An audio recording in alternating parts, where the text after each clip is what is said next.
So now let's go to the phone lines once again. We've been moving through our SEC preview week, doing all kinds of great interviews for you. And, of course, a team that we'll be talking a lot about throughout the season and certainly right here on this show is the South Carolina Gamecocks. Joining me on the line to give us a preview of the Gamecocks, he's the voice of the South Carolina Gamecocks. Also was a pretty decent player there as well. Set all kinds of Gamecock passing records as a quarterback. Todd Ellis joining me on the line. Todd, I know how busy you are this time of year. Thanks so much for taking a few minutes to join us on the show. Aaron, I'm glad to do so. Always good to talk about the Gamecocks anytime that we can, especially those folks in your listening area. Appreciate everything that they do. Yeah, a lot of people really excited about South Carolina's upcoming season. Let's just start in general. Let's talk about camp. Just how has camp gone overall? 2-a-days getting wrapped up. How's the vibe been for the number 13 team in the nation? Yeah, I think it's been great. You know, anytime that you have kind of a top 10, 15 recruiting class back to back to back that puts all those good players in one camp, I just think it raises the bar for everybody around them. There's expectations regard to how you ought to work, how you ought to prepare for the season, what you ought to do in going to class. And what I'm seeing is just an overall raising of the bar where we have better athletes who act a little better, work a little better, and then the competition on the field is just so much better, which then improves your performance in practice, which is a huge part of being a really good college football player, is how hard and how long and how much do you focus in practice. And that's the biggest thing that I've seen here, Aaron, in the last 2 years, is that I think the Gamecocks have just, when you rise with a talent, everything else comes around it. Sure, and they've got great coaching, great talent. We'll talk about Coach Spurrier in just a moment. Let's start on the offensive side of ball, a position you're very familiar with as a former quarterback yourself. Talk to me about Stephen Garcia, his progression the last couple years, and where he is coming into the 2011 year. Where do you rank him kind of compared to the other top quarterbacks in the country?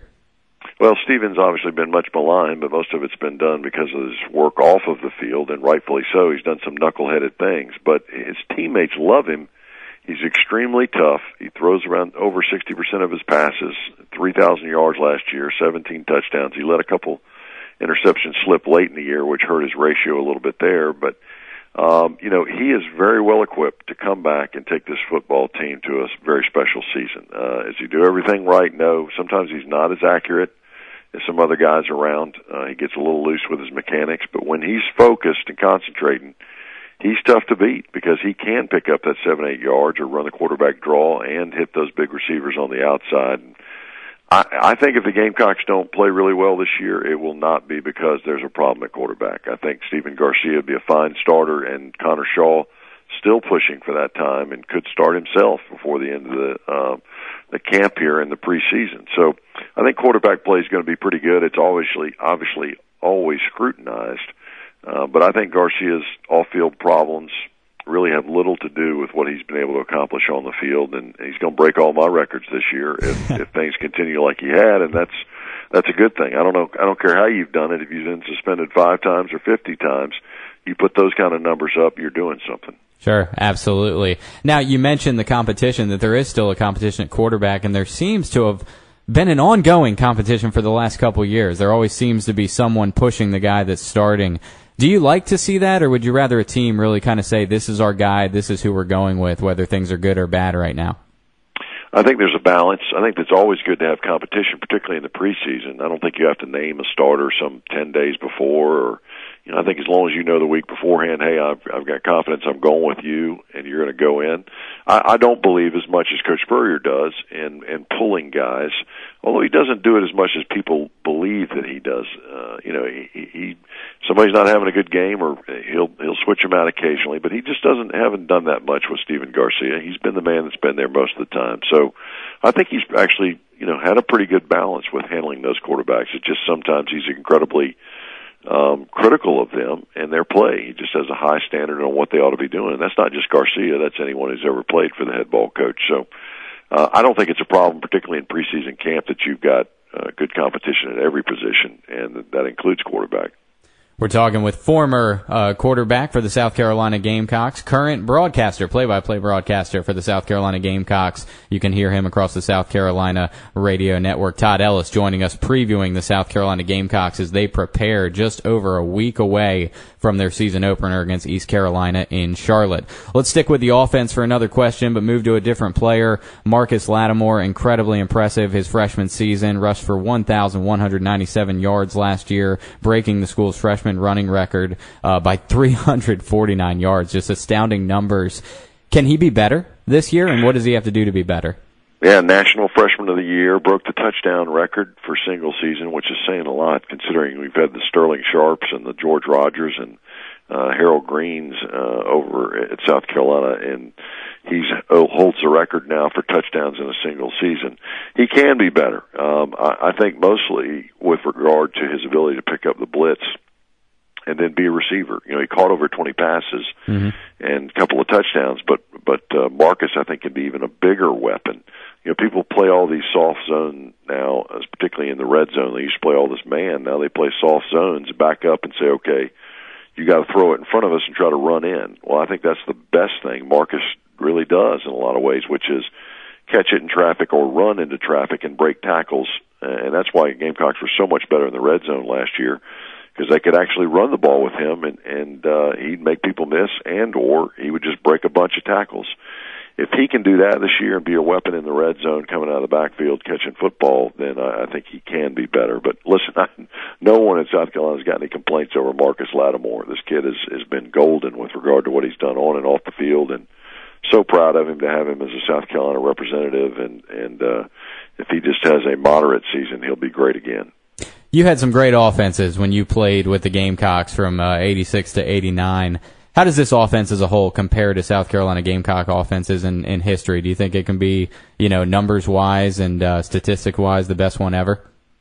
Well, I think some things have changed, obviously, with the clocks and some of the rules and how they run games now. You don't get as many plays in, so it's harder to get some of the bigger numbers. But I think this one's more balanced. I think this is obviously with Marcus and what they can do with the big receivers outside, they can go over the top and run the ball as well. It's got a shot to be an excellent offense. There's no question about it. But to me, that stuff is overblown, Aaron, anyhow, really, Al. It's not about those numbers you put up. It's where you are in the fourth quarter. Can you win a game? Because sometimes you got to shut it down or slow it down and or do something of your offense you wouldn't normally do to assist your defense. It's all about balancing those two depending on who you're playing. So while I think this is an impressive offense, I'm certainly not going to be monitoring what they do numbers-wise all throughout the year. I mean, both these offense and defenses finished seventh in the league. Kentucky finished ahead of Carolina in both categories last year, and the Gamecocks, I think Coach Spurrier keeps an eye on that stuff, but at the end of the day, he wants to win ball games. Right. That's the most important aspect, and winning games is some people believe even more about the defense than the offense at times. And the defense this year, the headlines all around the defense are around the new incoming freshman, Clowney. This guy, first of all, he's huge. 6'6", 245 pound. I'm reading different articles that refer to him as a machine, but looking for him to be a game changer right out of the gate. You've had an opportunity to watch him practice. He suffered a minor injury that's not a big deal yesterday, so he should be back on the field very soon. How's he looking so far? Is he as good as everyone's making him out to be? Yeah, I mean, he's the best defensive freshman I've ever seen. I mean, and that's 25 years of watching it one way or the other. I've never seen a kid that, looked like Javon Curse right off the bat, and can be an exceptional impact player where he could rush on third downs, Aaron, and or bull rush some guy and makes tackles as well. I think along with Melvin Ingram, Stephon Gilmore, you're talking about three guys that could have a huge impact on this team. When you throw in him with along with Melvin Ingram and Travian Robertson, reading other stories that say this is one of the top defensive lines in the country, so they've certainly got some guys that can help Clowney out as well, and they should be able to get some pressure to those opposing quarterbacks, right? Yeah, I think Melvin Ingram could be the surprise player in the league this year. I mean, he came back after being moved a little bit last year, finally put him in position to run up the field some and make sacks, and he led the team in sacks and finished one of the tops in the SEC, but he's still kind of under the radar. He's an incredible athlete. Of course, was a tailback and fullback and linebacker in high school. Now has moved to defensive line.